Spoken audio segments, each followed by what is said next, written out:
Hello everyone, welcome back to my channel and you are watching Kavya Agarwal. So if you're anyone who loves to read books, who has a head for literature and poetry, then this channel is for you. Don't forget to subscribe to my channel so you're always updated with my new videos. So I know I'm posting this book review after a lot of time and it took me a bit. I was busy with stuff which kept me from posting this, but today finally I'm here with the book review of The Shadow Lines by Amitav Ghosh. Yes, this is the book we'll be talking about today.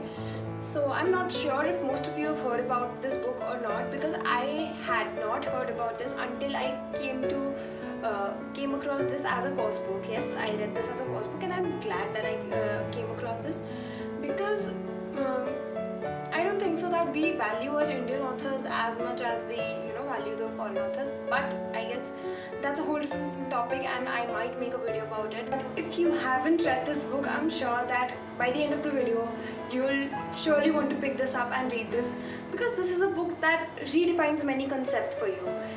This is the book that highlights the futility of wars and the demarcations which are known as borders.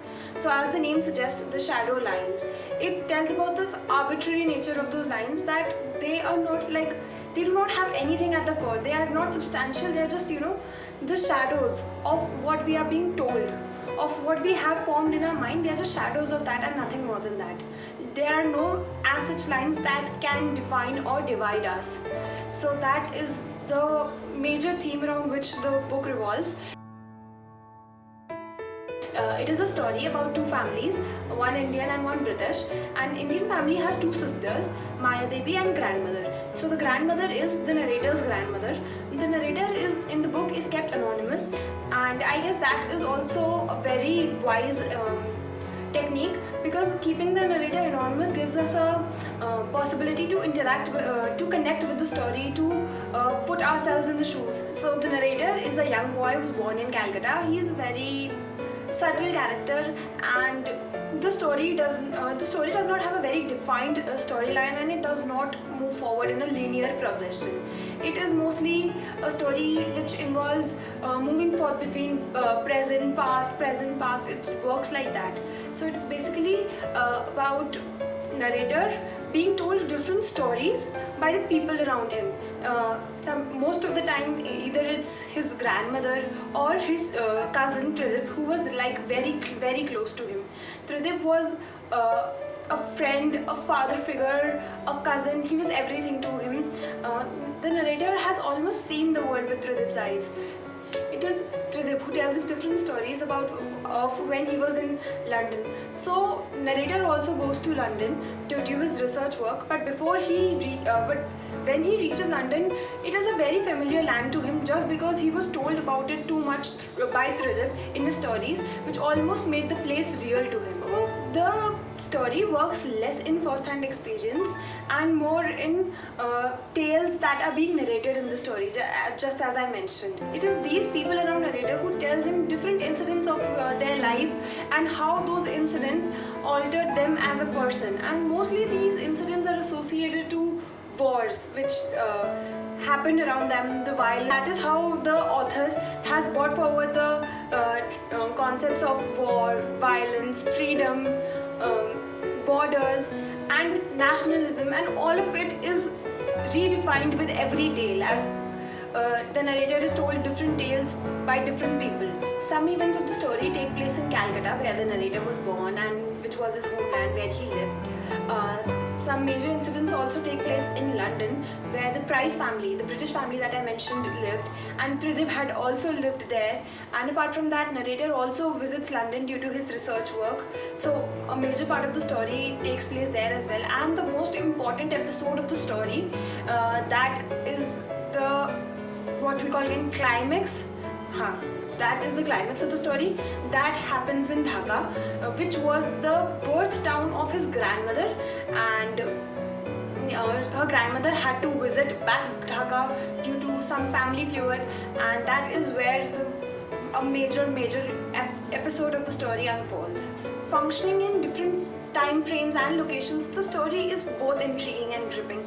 These episodes, it is just one story which is compiled of small episodes which are not like very distinctive by any sort of chapters or something, but just different episodes of life of different people which come together to form a plot.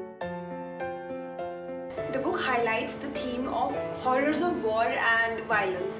The book unveils the different phases of violence and the extent to which it reaches under the guise for fighting for freedom.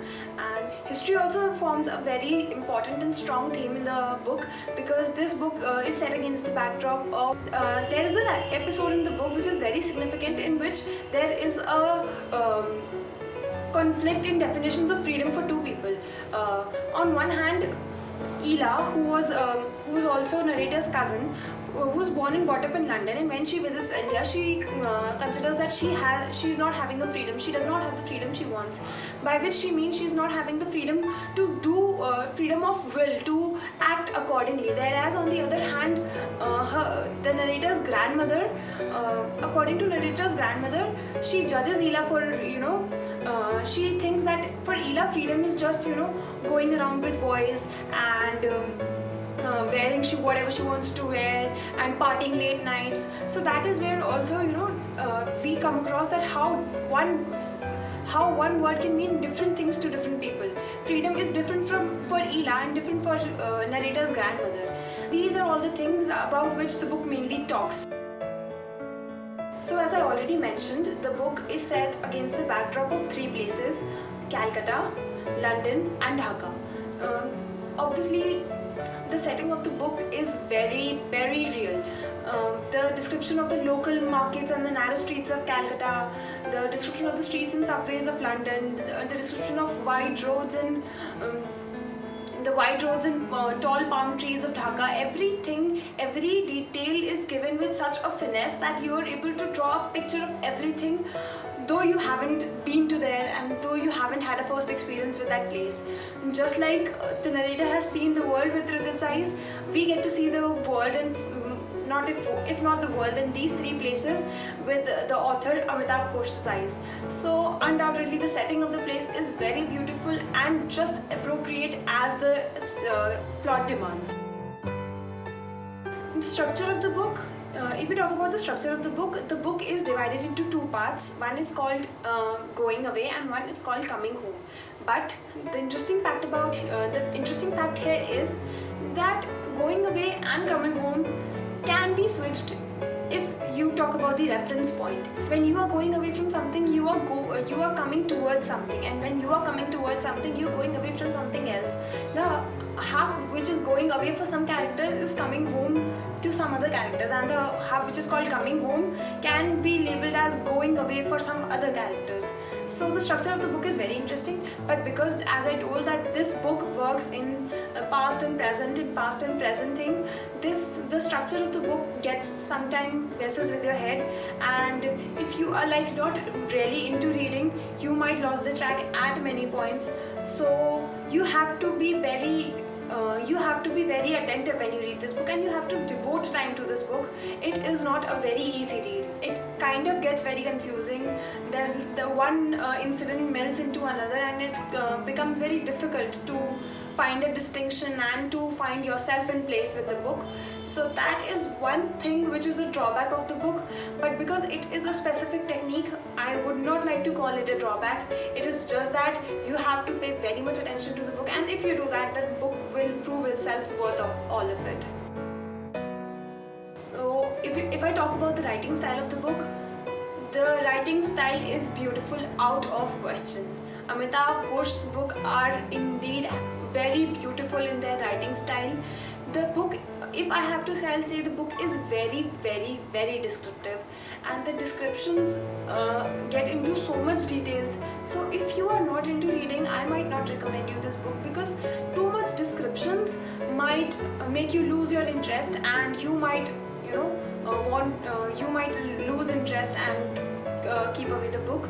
So if you have the thing for very descriptive things, just like Khalid Hosseini's books are like very descriptive, everything, the setting, the characters, their activities, every episode is described in too much detail. So if you have a thing for detail, only then I will recommend you to pick this book up. So having said all of this, if you are anyone who is not afraid to redefine their concept, who always have this thirst to know more and more, and and is interested in the socio-political context of the book, then you are surely going to love this book. But if you are a beginner and you are just stepping into the world of reading, you don't have you might not want to pick this up in the starting, because I don't recommend you to pick any book which might not be able to get your interest, and you might lose interest in reading at all. So if you're a beginner, you can watch my video in which I've recommended 5 books for beginners. So you can go for that book, that video, and pick this book later. But if you are anyone, because I studied this in my bachelor's in my because I studied it last semester in my and because I studied in my last semester in my bachelor's, so I'm kind of feel that you should pick this book if you really have a thing for reading, because this book demands time and interest, and it deserves your time and interest. It doesn't have to be, a surface reading. So only when you're ready to dive into the details of the book, pick this up, and you are surely going to love it. So this is it for today.